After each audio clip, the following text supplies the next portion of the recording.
It's such a pleasure to be here and see so many old friends and new friends. It's always a delight at this conference. My name is Cara Esposito. I'm the Executive Director of the Leonetti O'Connell Family Foundation, and as Dave said, I'm also a very proud member of the board of SCG. While you're enjoying lunch, I have the absolute distinct pleasure of introducing you to our luncheon keynote speaker, Joline Godfrey. Some of you may remember her from the SCG Family Philanthropy Luncheon that was in January. And as Dave said, we really listen when you fill out your evaluations, and every single evaluation that came back that day said it was too short. So we brought her back so that you can hear more of her. And she is a nationally recognized advisor on family philanthropy. She is also an author, speaker, and innovator in financial education for children and families. And Amanda asked me to tell you all why I know Joline, and please don't throw anything at me. These are one of these shameful moments as a parent. I met Joline many, many years ago. I'm the third generation on our board of our foundation, and we have a fourth generation who we're going to be onboarding. I've listened to Lisa Parker many, many times about you need to do it earlier, which I didn't. And I think for many of us who are staff in foundation, you forget that there's generations below you. You know, you're so into the weeds and the grant making, you're not thinking about the relationships and where the other board members are. And I was traveling with my family. Again, this is one of those moments. I was traveling with my family and my children.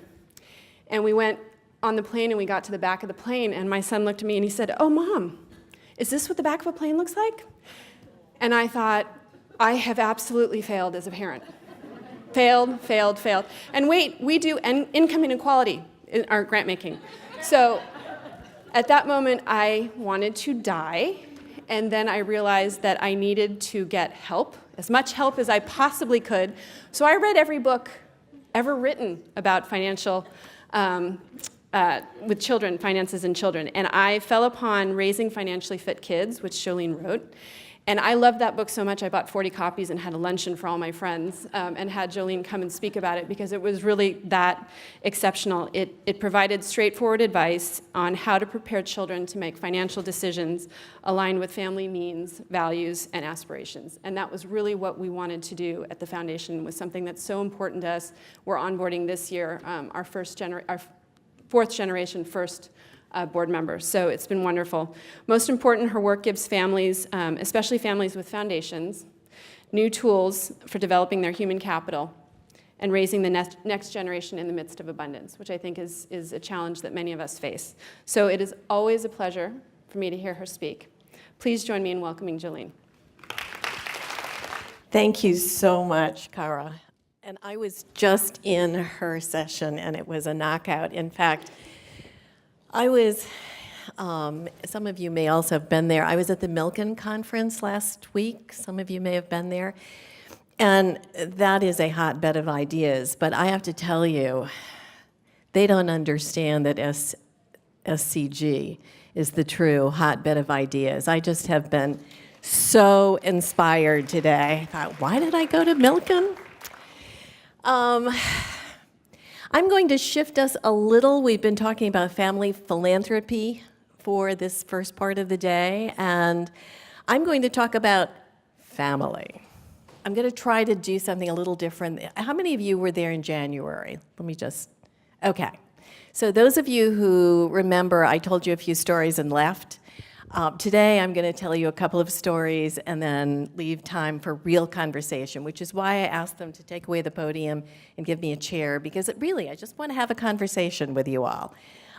So let me go through what I may have said to you earlier, but I want to say to you again. There are some things that are changing families, whether we like it or not, and these are catalysts that are going to affect the nature of how we all do philanthropy in families. And I just want to remind you, this is not news, it's just what's coming up. I've put up here the first one, the rise of wicked problems. Does everybody know what a wicked problem is? A wicked problem is that thing that is so entangled, it has so many different, it's like the heads of the Hydra, that figuring it out, solving some problems feels so intractable. you cannot begin to know where to start. I mean, our water issues here in Southern California, of course, are connected to energy and economics and climate change. And so lots of people are focused on water, but the question is, what is this all about? I mean, in the session I was just in, the efforts being handled to address the issues of homelessness, for example, has been, I think, a wicked problem. But boy, the way people are going about collaborating to solve some of these wicked problems is pretty impressive. But the fact is that as you bring family members into philanthropy, they are more and more addressing wicked problems, not just, I don't know, how many birdhouses can we put up in the backyard or something. These are big problems. The second thing, of course, that's going on is that our world has very quickly moved from science fiction to science nonfiction. I am reading a book now that I recommend to all of you. It's called The Water Knife, and it is a sci-fi story about water, but it's a little too plausible. It's a little too real to qualify as fiction in my head, so it's making me really anxious as I read it. But that's true of artificial intelligence. And artificial intelligence is one of those factors that is also going to affect the issues of employment, the nature of work, the problems of economics in cities and in our world. AI is going to be a topic at a future conference in the not too distant future, because those economic problems that come out of it will be something you all will need to address. The third piece, and I'm curious about this, is that you can't go to a conference anymore without somebody raising the topic of succession. And so many families I work with call and, we're trying to manage succession in one way or another. Well, of course that's because us boomers are getting old, and it is simply a natural demographic change that we are moving one demographic group to the next. So you hear lots more information today about millennials than we did about Generation X. And now the question is, how do you move your philanthropy through a serious succession? Clearly, Kara's family is doing it beautifully. 3 generations of women, that's really quite an achievement. But I'm curious, how many here are in their first generation as family givers? Okay. How many are in your second generation as family givers? Third generation family givers? Wow. Fourth? Wow. Any fifth generation givers? Okay. So what you see is that you're all dealing with change. It is a constant. There's no getting around it. And one of the things that I thought I would do is just tell a few stories about 3 different families and the issues they are going through. These are all big givers. These are all families who take philanthropy extremely seriously, but they're each coming up against issues that I'm hoping you will find relevant in one way or another. When I finish with the stories, and I'm watching the clock, so I promise we'll have time. When I finish with the stories, I'll stop and then we can start a conversation. This first one is one of my favorite families. It's a Southern California family who does not yet belong to SCG. I'm doing everything I can to make them become members. They need you. And they need you because they are in a succession issue right now, which I think is fascinating. They have been one of the most interesting families I have seen in my career. Brilliantly, beautifully, effectively led by a patriarch and then a matriarch and then another patriarch. And now their millennial generation, and there are a number of cousins, it's time for them to step up and take on responsibility with the family. And what became clear is that that model of patriarchy or matriarchy was not going to work. There were too many cousins, there were too much diversity, too many issues, and so it took some real wisdom for them to say, maybe we need to understand governance from the standpoint of democracy. Now, I don't know how many of you have tried to take this on yet, but in my heart of hearts, I know that a good, solid patriarchy or matriarchy is so much easier than democracy. You're going to do this. I'm going to tell you you're going to do this. That's the end of the conversation. And we may rail against it. We may not be happy, but boy, things get done. Now you move to the generation that says, wait a minute, no, that's not how it goes. But if that next generation is not taught governance, we don't have democracy, we have complete chaos. And lots of family philanthropy gives up or is diluted or is diminished because families haven't figured out that teaching governance, since it doesn't happen in civics classes any longer, we need to be teaching governance in families. And, you know, for a long time, I worked with families who would resist this a little until finally I remembered to say to them, look, we have governance in kindergarten. It's called share, take turns, and listen. That's really what you want your family members to do when you are trying to come to some decision-making processes in a family, whether it's the philanthropy or anything else going on. You are trying to teach, share, take turns, listen. It's that simple. And yet, it's a really hard thing to do until, well, let me jump forward, because that's a solution, and I want to come back to that later. I will just give you a clue that says pirates are in the answer to how to later. So democracy from patriarchy is one of the issues that I suspect some of you are struggling with. The second is one I think is fascinating, and that is the issue of identity. Now, how do we normally come to the answer to the question of who are we?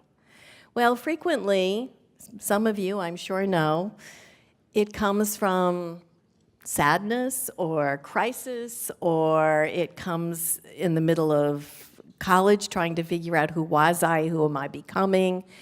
Identity comes to us in many different ways, and particularly for kids who have not had reason to struggle, who have not had any reason to grapple with the question of who am I? If they are what they wear, if they are what they drive, if they are their family's name, if that's as deep as their identity goes, a moment will come when the crisis of who am I pops up, because unless you know who you are, you can't know what you care about. So this issue of passion, which we look to help drive philanthropy, to help guide our actions, is something that children need very much in order to be effective in the family. And this was brought home to me again very recently. This is a marvel, again, and I only work with great families, let me just be clear. But for another family, this is a big media family. They had, when they finally sold out, there was immense wealth. And so they took a very big chunk of it and put it into a very big foundation that has been extremely effective in Canada. And it has been led by the first two generations in the family, and now they are wanting the third generation to come on board and be involved. And it was only recently that at some point the grandfather turned to the third generation kids and said, "So what's your vision?" They have no idea who they are. They don't know what their values are. And so here we've had two very successful generations who have grown up understanding how to think about who they are and put that to work. And now what they're struggling with is, how do we help our kids develop an identity for themselves so that they can now lead the next generation? So democracy is a factor in families, identity is a factor in families, and now I'm going to give you the third one, the third family, and this is vision in families. This came home to me initially, before I tell you about this family.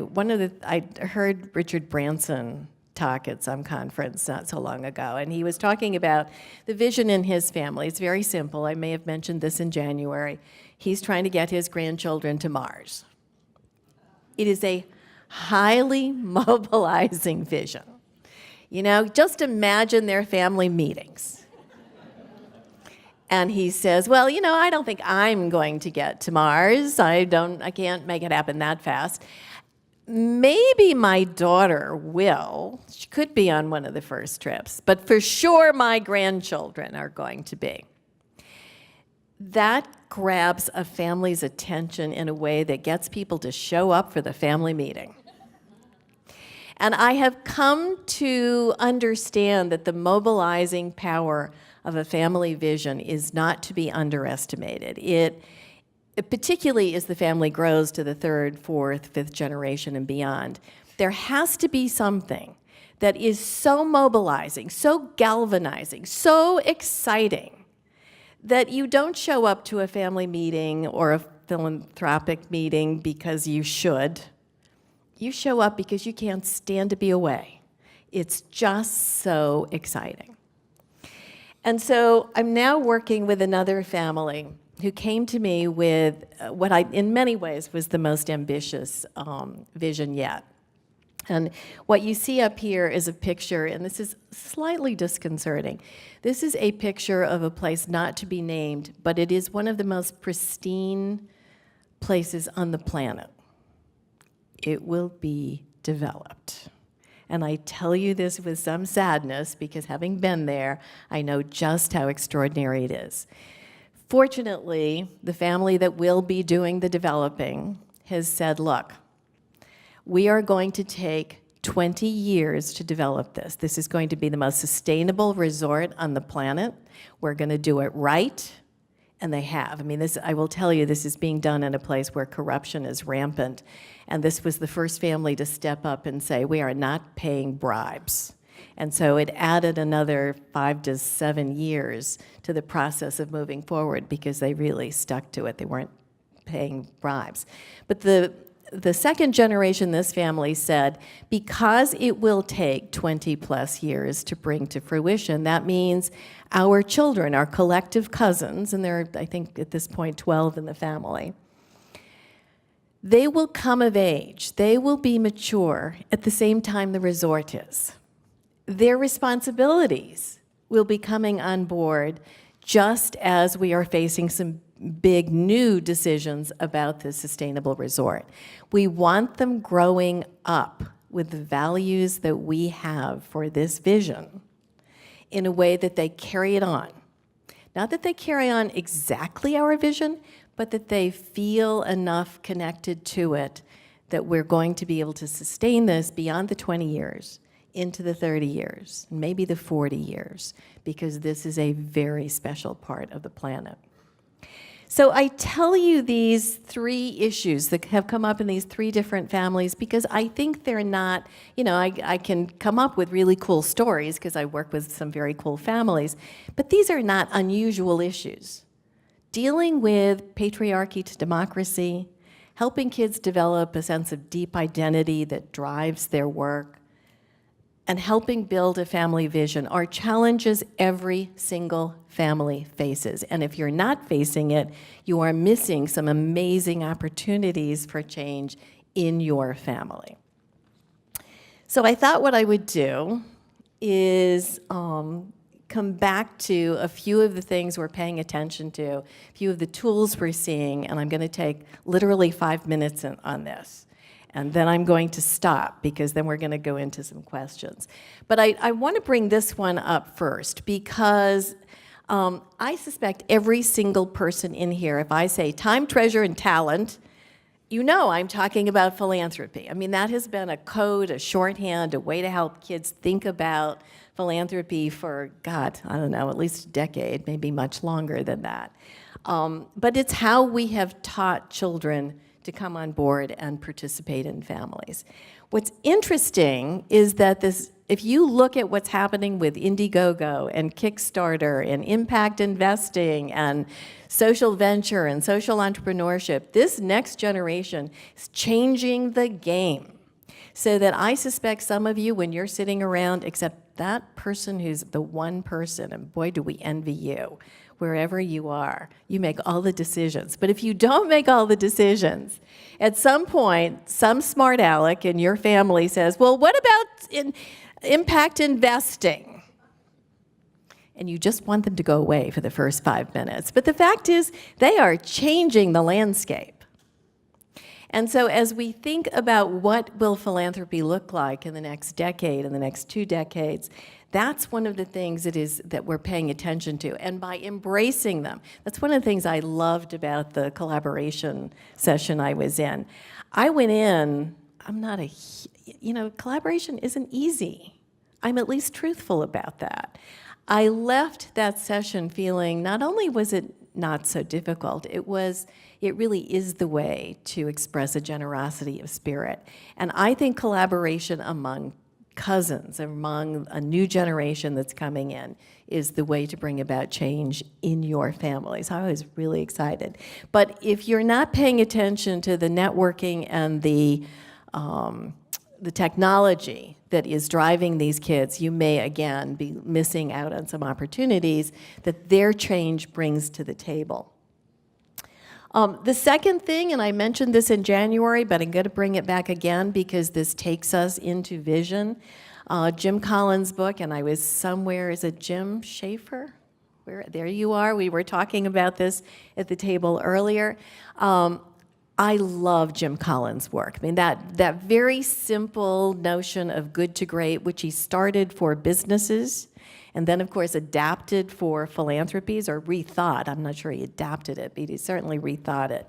What he was saying is, look, every single family has the capacity to say, yeah, what we're doing is good. We're really good. But what would it look like if we were great? Again, it is the way to galvanize a family. It is the way to bring energy in when some things seem intractable. Blair and I were chatting just for a moment at lunch, and we were laughing about the fact every family, I believe, on the planet has at least one relative who you think of as that person. It's that person who makes an impulsive decision. It's that person who you're not sure if you want to the dinner party because their views aren't quite the same as yours. Families are complicated. They're hard. And so if you can bring people to think about how do we move from good to great, it helps us build energy in again. It helps us so that we're not just disintegrating as a family because families are so hard. The third thing, the third vehicle, and I know I mentioned this in January, and I'm not going to spend much time on it, though I'm pretty accessible. Everybody can talk to me. More and more of the families that I work with have gone from having good intentions of doing great stuff, and they have moved to being completely intentional. And I will tell you that was the thing that in January moved me about you all, and today I'm just going to fly out of here floating because you are such an intentional bunch. I mean, that part is unbelievably clear. And as you begin to think about how do we develop our families from the time children are 2, 3, 4, 5, and 6 to become eventually the stewards to take some of your visions forward, you will see that this model we have come up with to help focus on context, skills, and practice is one of the ways that you bring your children on very early on so that they can really take over for you in a way that is effective. I have to say, Kara, your mom said something wonderful to me as we were walking in. She said, when, I don't know her name, but when your mother said, it's time to bring Kara on, and you said, what am I, chopped liver? We all feel that. And because longevity is now rearing its lovely head into families. What it means is that generations are much longer. Our ability to be at peak, our ability to contribute for a really long time goes on longer, and that raises questions of when and how do you bring the next generation on?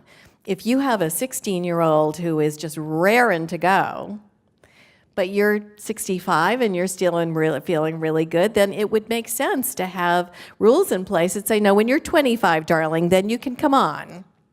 But that's 9 years of waiting time. 9 years when that energetic young person could be contributing and may want to contribute. I will tell you, longevity is a word that I make sure I raise in every family I come to talk with now, because it's a tricky one. We don't want to get rid of anybody, and yet our lifespans are longer. So being intentional means really finding ways to bring the next generation along. And I'm going to end on this one because this is one of my most important inventions and one of the ways we have found working with families to be effective. I did mention this in January too. What I talked about was what I called then the true wealth audit. And I'm going to take just a moment to describe it to you. In most families, if you go visit your wealth advisor or your accountant or your bookkeeper or whomever, somebody there has a nice inventory of everything that's in your portfolio, your real estate, your stocks, whatever. They probably have the same nice, nifty listing of your philanthropic contributions. And so from a financial point of view, somebody is keeping a very good audit of your assets and what's happening to them. And if you're diligent, you meet with that person.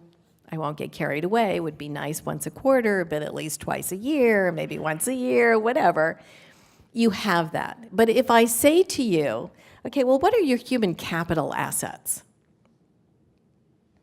Most people look at me and their eyes glaze over, even though intuitively, if I say, what are your human capital assets, who could give me one?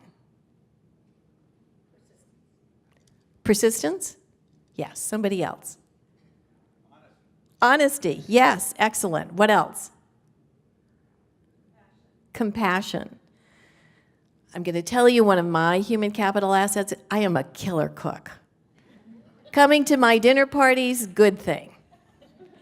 I count that among my human capital assets. I also count that among my intellectual capital.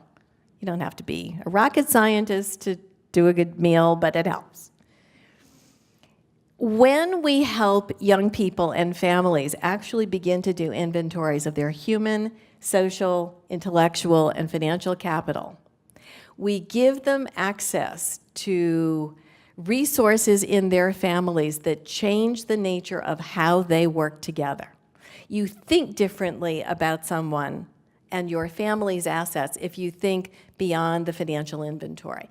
This has been one of the most stupid, simple, but revolutionary tools I have seen used with families over the last decade. And I would invite you maybe at the next, when did you, September 19th, I would challenge you to do a human capital, a true wealth audit of SCG. By the time you got done, you would have an inventory of the social capital and intellectual assets in this organization that would make you really totally take over the Milken Conference next year.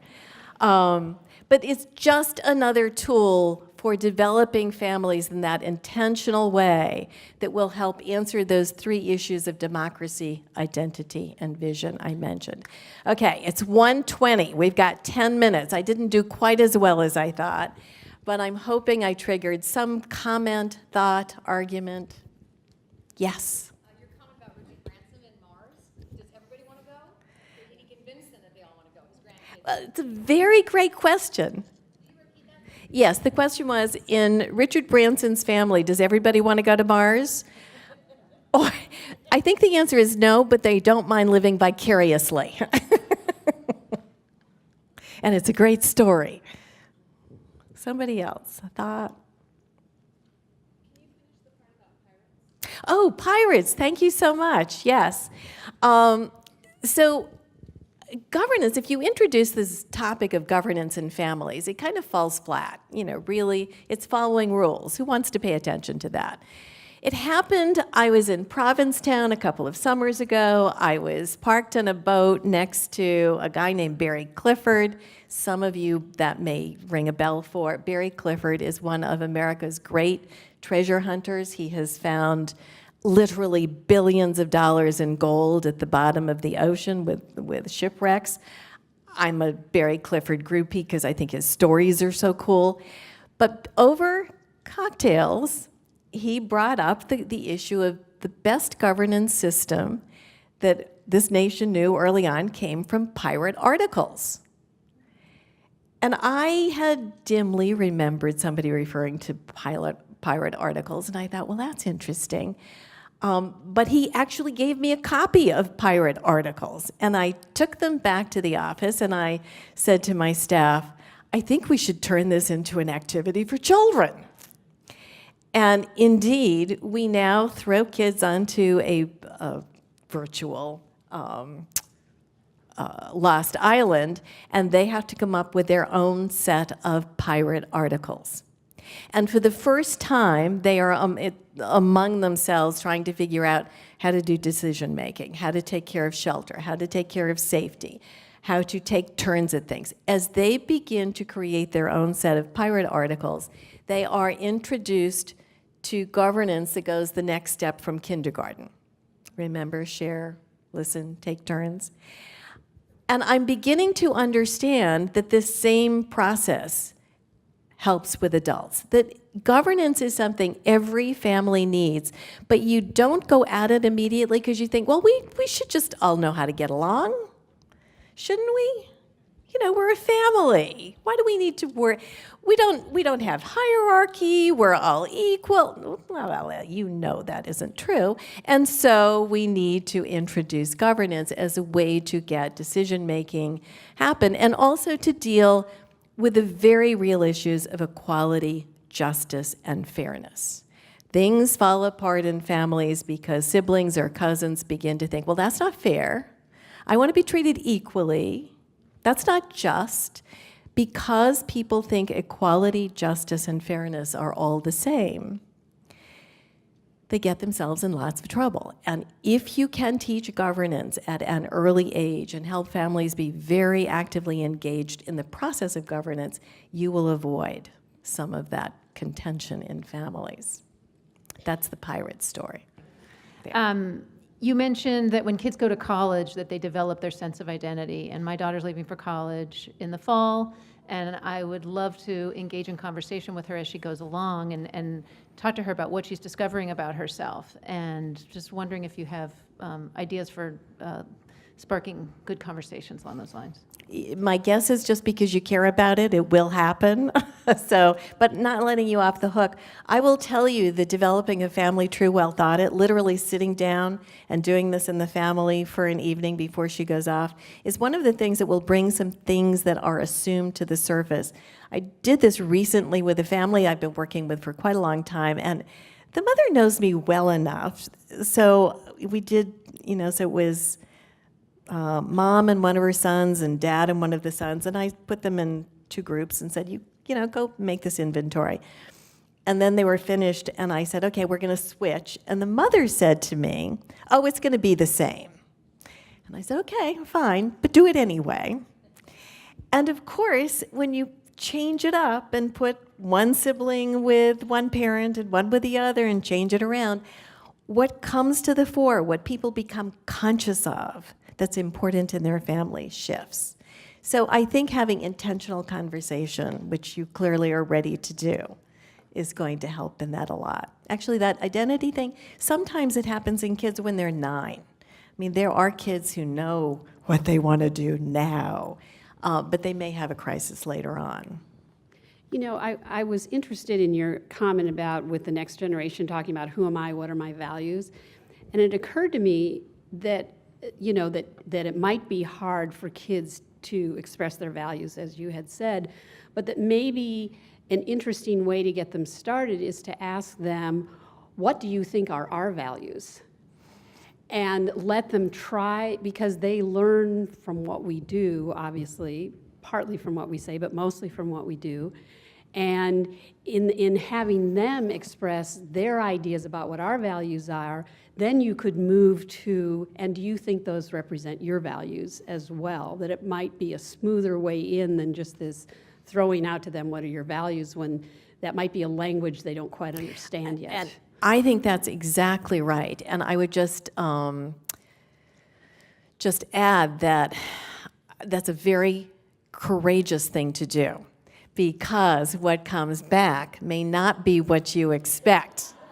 And I would always urge you to be prepared for what you don't expect, because that's where the juicy stuff is. That's where the really cool conversation comes. I would want to have an outside facilitator who could keep the hot buttons down when you ask that question, because I think you're exactly right. That is the way to go about it. Good idea. Listen to her, what she said. So obviously you're preaching to the converted here, because this is a group that's really open for change and innovation. But do you think ultimately for the people that are not here, who are really a lot in sort of positions of power, is it really up to them to ask the next generation to invite them in, or is it really up to the next generation to kind of manage up, so to speak? Because I think, to go from a patriarchy or matriarchy to a democracy is much harder if the patriarchy and the matriarchy are really happy with the way things are. And they're not here, and they don't go to, Southern California Grantmakers conferences. So, it is actually, it's a sad fact to wait till it just sort of naturally occurs, which is extremely sad kind of a comment, which it would be nice to change that while everyone's still here. So I guess my response is yes and no, because I think less important is the generation than think of yourselves, you're each change agents, to your very point. And if something is in need of change, the question is always, well, how do we go about it? And you are skilled at that. That is what makes this group special. But I will tell you, I have seen even in those families the one I tell you the story about, there is a patriarch who he is mid-50s, so he doesn't look like the normal patriarch, but that's how he has functioned. And he's stepped up and said, okay, this isn't going to work any longer. We now need a democracy. But the fact is, his next generation, which are 20 and 30-somethings, it's kind of comfy to be part of a patriarchy. We don't like it, we complain about it, they're not happy, and yet getting them to move out of the comfort of the easiness of following orders versus taking responsibility is something that takes time to affect. So I think even where you have patriarchs and matriarchs who, aren't willing to step up in the way he has, it's important to remember that change is going to take a decade. And you just need to start strategizing how to make that change happen, whoever the change agent is, because it's hard. Look, the United States is struggling. There are people here, I'm sure, in the United States who'd kill for a monarch right now because our democracy is impossible. It's really hard. And so learning again to be part of a functioning, civilized, really effective democracy, I believe, starts in families, and each of us have a responsibility to make that happen. Yes. The social welfare professor, who I'm thrilled to see here, as a former social worker herself. So, yes, sir. Great, thank you. I'm Alex Norman from the Gumbiner Foundation. I remember you. I would opt for the lady who questioned when should you bring the children in. I think you should bring them in early. Yes. Because, and I'm noticing this with my grandkids, who are now old enough so that I was saying to a friend of mine, she can play mahjong with one hand and text everybody with the other hand, and I'm there struggling. So the issue is that many times our young people don't know the value of values. That's right. And so I think that's a good conversation to have very early so that when they do come to critical situations, they'll have something upon which to base their decision. I like to say about my own that they know the price of everything and the value of nothing. And so it's a good thing for us to just discuss, and we do this very often. We discuss values, now what are your values and why are you doing that? So that they can think. Now, they don't always think the way we want them to think. Right. But right. that happens, So I would opt for very early. Otherwise, they might miss the value of the value itself. Listen, you're my regular straight man here. The last slide I will show is this one that looks at the developmental issues of raising financially intelligent kids. And you're right. I mean, we start when kids are 4 and 5 years old. So if you begin incrementally to start talking about values, and you do. I bet there is not a single person here who has not said to their children or their grandchildren, time, treasure, and talent. Those are values that you are inculcating. But there are many more and many ways to do it, and I agree with you that the developmental model is a very powerful way to go about it. So I see I have a signal over here. I just want to say thank you for inviting me back. I just was so jazzed to be here. I got at least as much out of it as anybody else here. So thank you. It's been a pleasure.